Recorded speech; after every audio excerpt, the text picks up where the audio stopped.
While 42 million Americans have lost their SNAP benefits, Donald Trump is on a golf trip right now. And not just any old golf trip, a golf trip at his own club, which means our taxpayer dollars aren't just paying for Donald Trump to play golf, they are paying Donald Trump to play golf. No matter what, he is always grifting. Even when he's not working, he is stealing money from us. And if that pisses you off as much as it pisses me off, then you're going to be really happy that that golf trip got ruined today. And by what?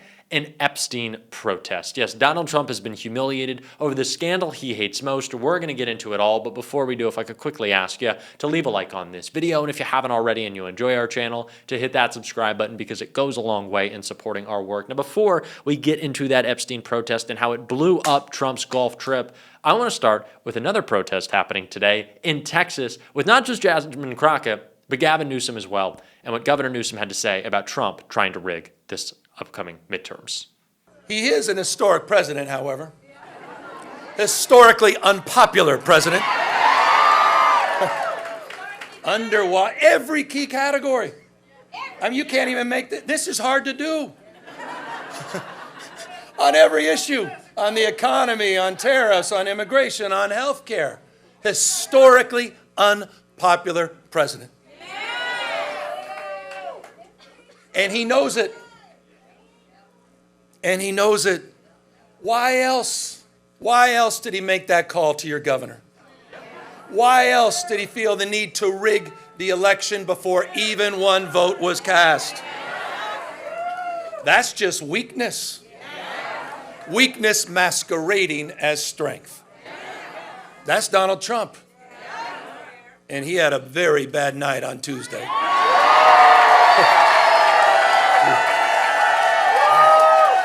Bad night. And he did because all of you. You're showing up.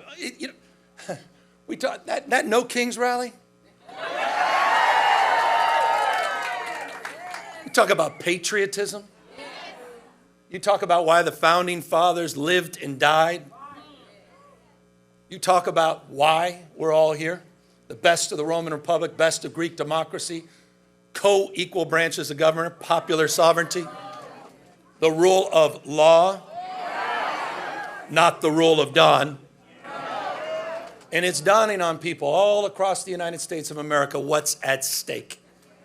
We know that Donald Trump is well aware of how screwed and really just how cooked they're cooked. The Republican Party is ahead of these midterms. Donald Trump saw what happened on Tuesday, and he said we need to change our messaging around affordability. And then he said we don't need to change our message because the real problem isn't that Donald Trump's tariffs are screwing people, isn't that he sent $40 billion to Argentina. It's not that he's given giant tax cuts to the wealthy. Well, your premiums are about to double and triple. No, it's that Fox isn't covering him nice enough. That's the issue. And so Donald Trump is well aware that the economic issues that his administration has completely failed on are going to screw him, but so is the Epstein issue, which before we get into the protest that made that clear, I want to start with the latest disgusting news about it. Ghislaine Maxwell boasts about Wonderland prison in email. I feel like I've dropped through Alice in Wonderland's looking glass, Maxwell wrote to a relative in an email obtained by NBC. She added, I am much happier here and more importantly, safe. The new prison is a dorm-style facility that houses other high-profile criminals. The facility touts numerous amenities, including a study, game room, and arts and crafts classes for inmates. In September, Maxwell was spotted heading to yoga class.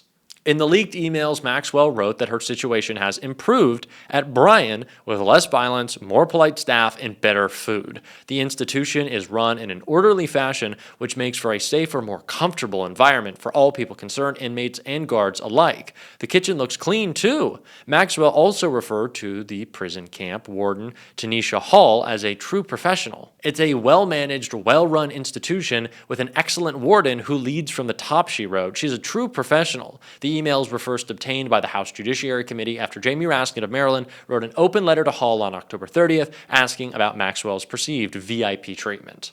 So Donald Trump is starving 42 million Americans, but Ghislaine Maxwell is having a ball of a time in prison.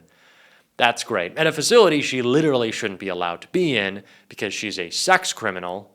But no, anything to cover up the Epstein files, but nothing to feed hungry Americans. That's That's all good to know, Donald. And with that in mind, it's very clear why people are protesting today.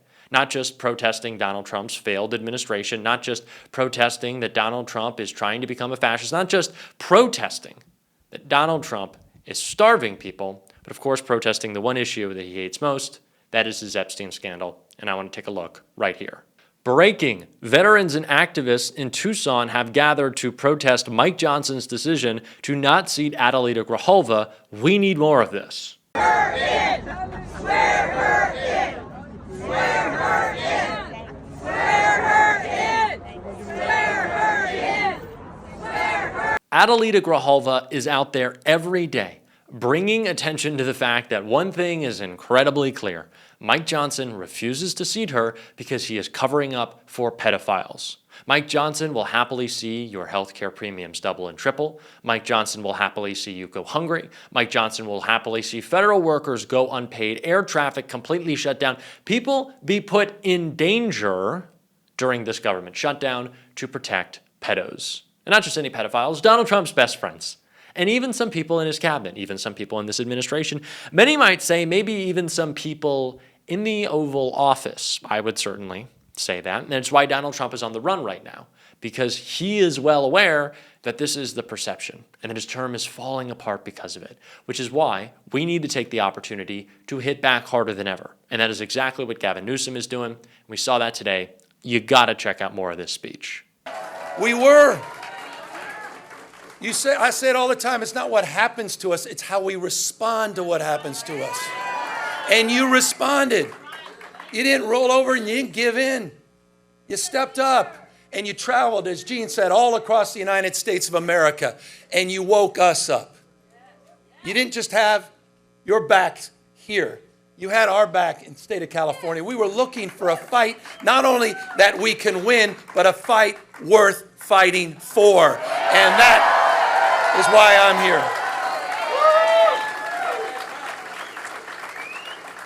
But none of us are naive, are we? When I kicked off this campaign, we kicked off the Prop 50 campaign. It was at the Democracy Center in Little Tokyo in Los Angeles. That's the sacred site where we were interning and busing the Japanese. At that site, to kick off the campaign at the Democracy Center, what did Donald Trump do? He sent out his masked men. He sent out his secret police, Greg Bovino. Sent them to intimidate us.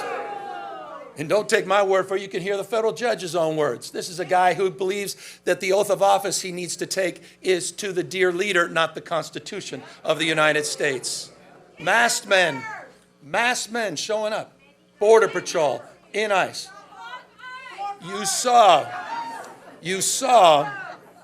You may have seen this, on Election Day in Los Angeles. Days after, I'll say it, the Los Angeles Dodgers won the World Series. I know. By the way, forgive me. Oh, hold on.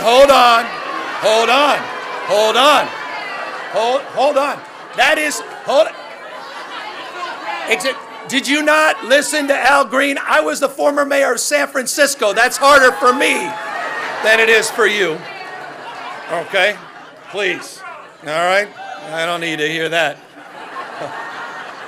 But just days later,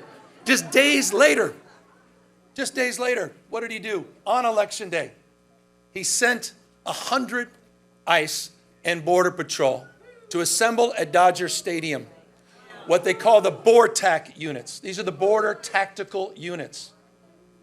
This is what you're seeing all across the United States. This is what you're seeing almost nightly and daily in Chicago. Sent out to chill, to intimidate, so people wouldn't show up at the polls. But you know what was amazing?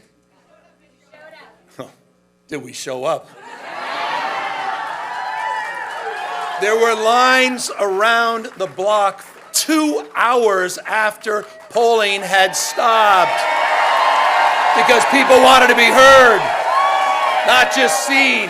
They wanted to send a message, which, as Jasmine said, was sent all across the United States of America. And she's absolutely right. It wasn't just New Jersey. It wasn't just Virginia. It was in Bucks County with a now Democratic district attorney, first time since 1800s. It was in Georgia. It was in Mississippi. It was all across this country. Donald Trump, and in Texas, as we heard from Representative Fletcher. He has waken up our immune system. Justice Brandeis, he said it best. He said it best. Justice Brandeis said, in a democracy, the most important office is not governor. It's not president. In a democracy, the most important office is office of citizen. Active, not inert citizenship. We the people, you're showing up. You're stepping up. You're stepping in. And people are hearing your voices. And so I just, again, want to express gratitude. You've distilled a sense of well-being. You've given us hope. We're going to get through this. You've given us confidence.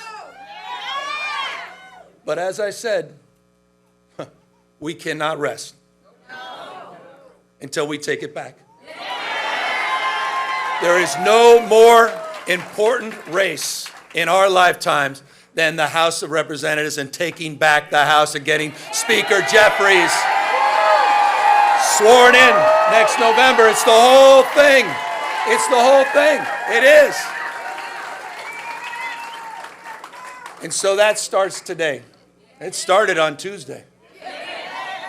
And I say this, the future is not just something to experience. It's not something to enjoy.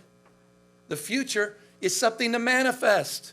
It's decisions, not conditions, that will determine our fate in future. The fact that you chose to be here is testament to that. We have agency. We can shape the future here in Texas. We can shape the future here all across the South and across the United States of America. You have that power.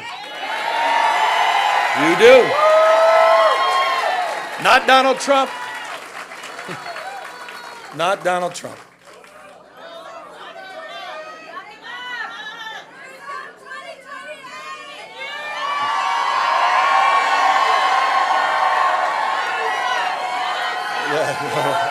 Thank God for Jasmine Crockett. Thank God for Gavin Newsom. Thank God for Democrats who are actually willing to bring the fight to Donald Trump, to call them out, to hit back, to be tough, to make the case. We need this happening all across the country. We cannot let ourselves sleepwalk into this authoritarian project. We're going to be calling them out on this show. If you want to support that, as always, you can hit that subscribe button, leave a like on this video. If you stuck around to the end, drop a blue heart in the comments. Keep on fighting, y'all. Don't let them silence you. And until next time, I'll see you soon.